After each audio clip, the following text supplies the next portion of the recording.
Hello বন্ধুরা, welcome to the channel happy learning.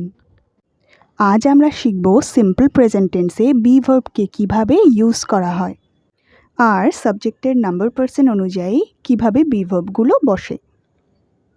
এর আগের ভিডিওতে আমরা দেখেছি সাবজেক্টের নাম্বার পার্সেন্ট অনুযায়ী ডু ভার্বস কীভাবে চেঞ্জ হচ্ছে, আর এই ভিডিওতে আমরা দেখব সাবজেক্টের নাম্বার পার্সেন্ট অনুযায়ী বি ভার্বস কীভাবে চেঞ্জ হচ্ছে। তো প্রথমে আমরা দেখে নিই যে সিম্পল প্রেজেন্ট টেন্সের ক্ষেত্রে কোন কোন বি ভার্বসগুলো ইউজ হবে।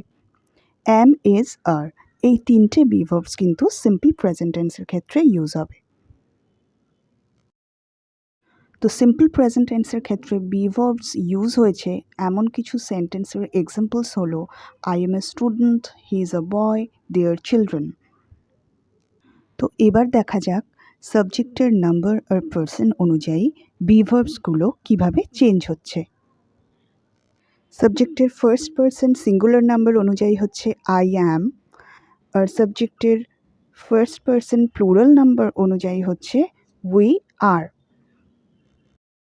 যেমন কিছু এক্সাম্পলস হলো I am a student, we are students, I am a girl, we are girls.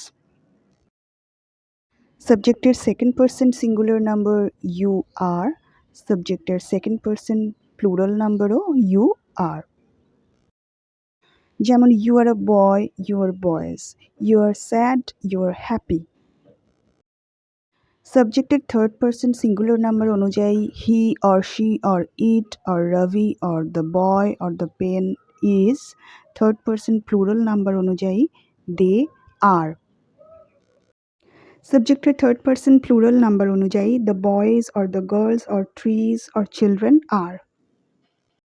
Examples he is a doctor, she is a teacher, it is a bag. Ravi is my brother, Millie is my friend, Kolkata is a big city, the tree is very old. They are players, they are children. The trees are tall, children are cute, the flowers are beautiful.